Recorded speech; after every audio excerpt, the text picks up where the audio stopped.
Muslim menang sendiri lari. Muslim menang sendiri পৰিস্থিতি কি ৰয় আমি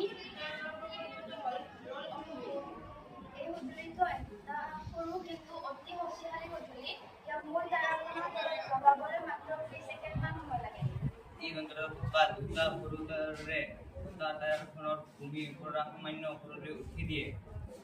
ইয়াৰ ফলত চাইকেলখন টানি বা ঠেলি নিয়াটো ইমান সহজ হৈ পৰে যে এজন লোকেও ইয়াক সহজে নিয়ন্ত্ৰণ কৰিব পাৰে। টায়াৰ বহি যোৱাৰ ফলত হোৱা ৰিমৰ ই ক্ষতিও সম্পূৰ্ণভাৱে ৰোধ কৰে। এই সঁজুলিটোৱে আপোনাৰ থকা টায়াৰৰ যাত্ৰা সহজ কৰিব আপুনি যিকোনো সময়ত যিকোনো পৰিস্থিতিত এই সঁজুলি ব্যৱহাৰ কৰি কোনো অসুবিধা নোহোৱাকৈ মেৰামতি দোকানত